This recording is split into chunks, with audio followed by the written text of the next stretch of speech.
কাজের ব্যস্ততার মাঝে দিনগুলো এখন বেশ ভালোই কেটে যাচ্ছে। আর মাত্র কয়েকটা দিনের অপেক্ষা, তখন আর এত সময় পাবো না ঘুমানোর জন্যে। হ্যালো সবাইকে, গুড মর্নিং। মৌমিতা 9 অফিসিয়ালের আরও একটা নতুন গল্পে সকলকে স্বাগত জানাই। আশা করি সবাই ভালো আছেন, সুস্থ আছেন, আমিও ভালো আছি। আজ হলো 2রা জানুয়ারি, এখন ঘড়িতে সময় এই সকাল 8:30। নতুন বছরের প্রথম দিনটা সবার কেমন কাটলো জানিও কিন্তু। আমি তো সারা দিনটা বাড়িতে কাটালাম। তোমরা কারা কারা পিকনিক করলে, কোথায় কোথায় ঘুরতে গেলে, সেটা কিন্তু আমাকে জানাতে একদম ভুলো না। আর কারা কারা বাদ রয়ে গেলে আমার মতন, কোথাওই যেতে পারলে না, বাড়িতে সারাটা দিন কাটালে, সেটাও আমাকে জানিও। এখানে না আমি ঘুম থেকে উঠে পড়েছি, আর আমি লেপ কম্বল যাতেই শুই না কেন সেটা ওঠার সঙ্গে সঙ্গে ভাঁজ করে দেওয়ার চেষ্টা করি। আর আজকে কি হয়েছে জানো, শুধু আজকে নয়, এটা প্রত্যেকটা দিনেরই ঘটনা। ধরো আমার পড়ানো যেদিন থাকে না, আমি সেদিন একটু বেলা করে ঘুম থেকে উঠি। আর বুনু কি করবে, বুনুও সেই দিন বেলা করে শুয়ে থাকবে। আমি বলবো কি রে, উঠবি না? বলছে তুই তো শুয়ে আছিস, তাই আমিও শুয়ে আছি। আর এখানে দেখলো আমি উঠে পড়েছি, ওকে এবার উঠতেই হবে, তাই আমাকে দেখে দেখে উঠে পড়ে বসে পড়েছে। মানে বুনুর বক্তব্য হলো, দিদি যদি ঘুমিয়ে থাকে মা তো ওকে কিছু বলবে না, আর ওকে যদি কিছু না বলে তাহলে সেই মাঝখান থেকে ও বেঁচে যাবে।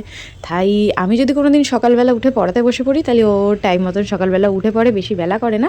আর কিছু কিছু দিন ওর মনের মতনই চলে, যেদিন ওর মনে হয় ও দেরি করে উঠবে সেদিন দেরি করেই ওঠে। তাতে আমি যদি অনেক তাড়াতাড়ি উঠি তাতেও উঠবে না। এই যে কদিন ওদের পরীক্ষা শেষ, মানে ওরা পড়তে আসেনি, আমি বেলা করে ঘুম থেকে উঠেছি। ঘুম থেকে ওঠার পর আমাদের এই সামনেটাতে এত সুন্দর একটা রোদ আসে, যার জন্য আমি ব্রাশ করতে করতে প্রত্যেকটা দিন চেষ্টা করি এখানে এসে একটু দাঁড়ানোর, যেমন সকালবেলা আমি এইখানটা একটু রোদ পাই। সারাদিনে সেরকম একটা ঘরের মানে বাড়ির মধ্যে রোদ পড়ে না গাছ থাকার কারণে, তার জন্য আমাকে ছাদে যেতে হয়। কিন্তু সকালবেলা মানে এই 10টার আগে, 9:30 আগে অবধি এইখানটাতে একটু রোদ থাকে, তাই এখানটায় এসে আমি পিঠ পেতে দাঁড়িয়ে আছি একটুখানি গরম হওয়ার জন্য। তার মধ্যে আজকে বছরের দ্বিতীয় দিন, মা এখন বাগান পরিষ্কার করতে শুরু করেছে। তার মধ্যে 2খানা গাঁদা ফুল পুরো উল্টে গেছে, মানে ভালো ফুল, মানে বাগান পরিষ্কার করতে গিয়ে একটু ধাক্কা লেগেছে, পুরো উল্টে গেছে। দাঁড়াও, তোমাদের সাথে একটু বাদে শেয়ার করবো।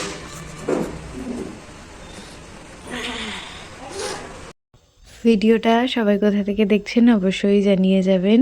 যদি চ্যানেলে নতুন হয়ে থাকেন অবশ্যই সাবস্ক্রাইব করে নেবেন, পাশে থাকা বেল বাটনটা বাজিয়ে দেবেন, যাতে পরবর্তীতে আসার সকল নতুন ভিডিওর নোটিফিকেশান আপনারা সবার আগেই পেয়ে যান।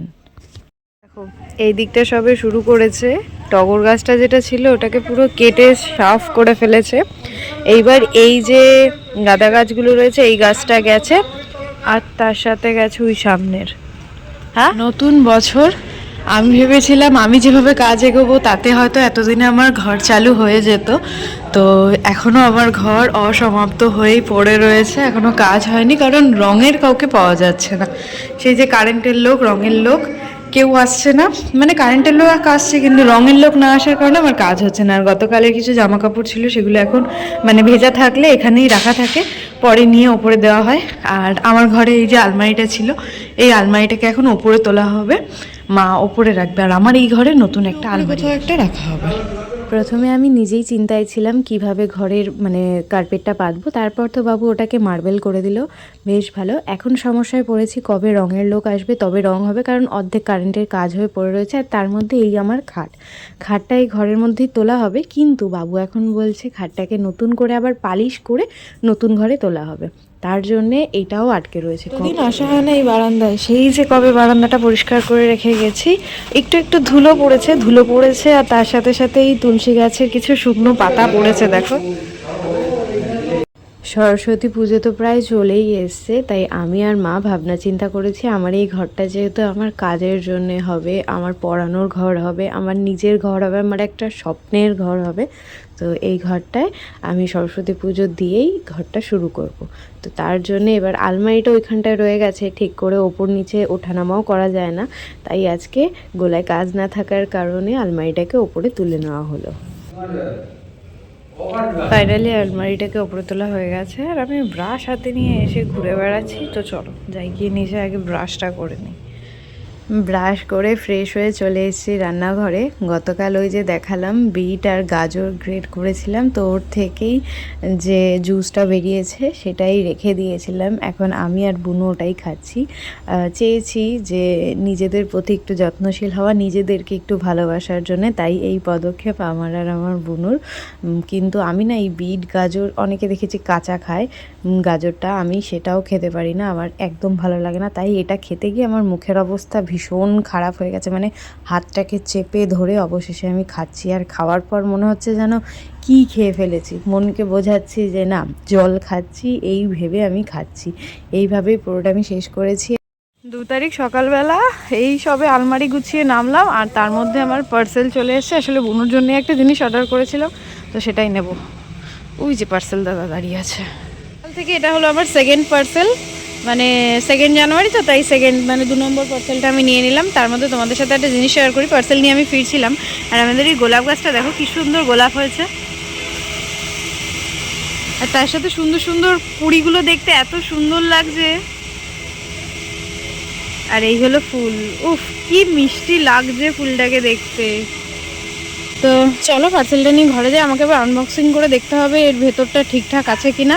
আর তখন তোমাদের বললাম না সকালবেলা মা বাগান পরিষ্কার করছে, সামনেটুকু মোটামুটি হয়ে গেছে, ওই দিকটাও হয়ে গেছে, এখন এই দিকটা মা করছে।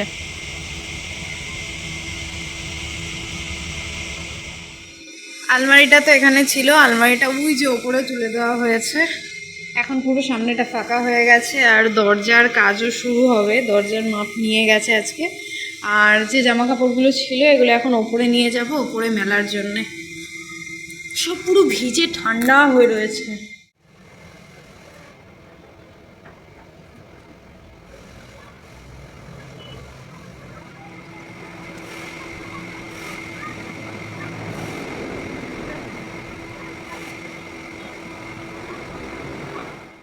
ওদিক আর এদিক মিলিয়ে সব জামা কাপড় মেলে দিয়েছি। আর তার সাথে না চলো তোমাদের একটা জিনিস দেখায়। আমাদের এখানে প্রত্যেক বছর এই যে বাড়ির পাশের মাঠে যে সরস্বতী পুজো হয় না 3 দিন ধরে, সেটার প্যান্ডেলই দেখো শুরু হয়ে গেছে। অনেক দিন আগেই তোমাদের আমি বলেছিলাম যে আমাদের এখানে কিছু একটা প্যান্ডেল হয়েছে, তো সেটা আমরা জানি না মানে কি ধরনের প্যান্ডেল করেছে, বুঝতেও পারিনি। তো আমার তো মনে হচ্ছে সরস্বতী পুজোর প্যান্ডেল, কারণ ওখানে আমার স্টুডেন্ট খেলছে, ওকে ডেকে জিজ্ঞেস করলাম কি রে এটা কিসের প্যান্ডেল, ও বললো মনে হয় সরস্বতী পুজোর প্যান্ডেল। তো আমারও মনে হচ্ছে হয়তো সরস্বতী পুজোরই প্যান্ডেল হচ্ছে। আর এখানে মানে পাড়ার যত বাচ্চারা আছে সব খেলাধুলা শুরু হয়ে গেছে। প্রত্যেক দিন ওরা এই বাসের ওপর উঠছে, এর মধ্যেই যত খেলা। তো চলো যাই নিচে, এখন আবার আমাকে একটু বেরোতে হবে। জামা কাপড় মেলে আমি তো বেরিয়েছিলাম, আজ সকাল থেকেই ভীষণ রোদ রয়েছে, তাই আজকে আর ওপরে যাব না। আজকে জামা কাপড়টা এখানে মেলে দিই, যা শুকোবে, কারণ আজকে আমার ঘরে একটু কাজ আছে, সেই কাজটা সেরে তারপর যদি টাইম পাই তখন ছাদে যাব। তো আর যদি না টাইম পাই সেই জন্যে আর ছাদে যাওয়ার রিস্কটা নিচ্ছি না। আর যে জামা কাপড়টা পরে বেরিয়েছিলাম সেগুলোও একবার জলের ধোয়া দিয়ে দিলাম, তাহলে আর নোংরা হয়ে পড়েও থাকবে না। গত 2 দিন ধরে আমি জানি না আমার কি হয়েছে, আমার খুব এইরকমভাবে ডিমের তরকারি খেতে ইচ্ছা করছিল। তো বছরের প্রথম দিনটা আমি ডিমটা স্কিপ করেছি, তাই আজকে মা ডিমের তরকারি করেছে। মন খুব করছিল, আমি এইভাবে ডিমের তরকারি খেতে একদম পছন্দ করি না, কিন্তু তাও। আর ডিমের তরকারিটা মা দারুণ রান্না করেছিল নতুন আলু দিয়ে। আর তারপর শেষ পাতে ছিল চাটনি। চাটনি হলে না আমার সেদিন ঝাই দিয়েই খাওয়া হোক, আমার পছন্দের খাবারও যদি হয় তাও যেন আমার প্রায় ঘড়িতে সময় বিকেল 5টা হয়ে গেছে। আমি আজকে অনেক কিছু ছড়িয়ে নিয়ে এখানে বসেছি, পেপার কাটছি, পেপার কেটে পাইপ টাইপের বানাচ্ছি, পরে দেখাবো কি বানাচ্ছি। আর তার মধ্যে না মানে কেমন হঠাৎ ঠান্ডা ঠান্ডা ভাবটা হচ্ছে। সূর্যি মামা অনেকক্ষণ আগে চলে গেছে, আর মাও নিচে চলে গেছে। ওপরে আসবো না বলেই ঠিক করেছিলাম, তারপর নিচে যে কাজগুলো বাকি ছিল সেগুলো অর্ধেক অর্ধেক করে গেছিলাম ওপরে, মা একটু ডাকছিল, তো মায়ের সাথেই এসছিলাম।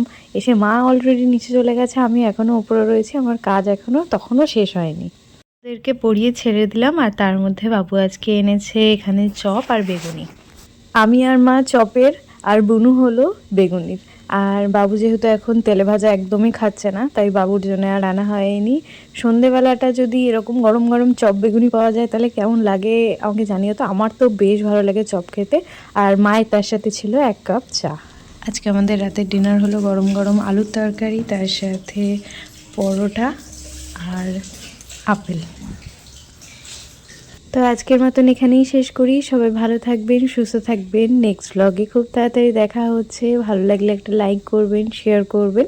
চ্যানেলে নতুন হলে অবশ্যই চ্যানেলটা সাবস্ক্রাইব করে নেবেন। নেক্সট ভিডিওয়ে খুব তাড়াতাড়ি দেখা হচ্ছে। Thanks for watching.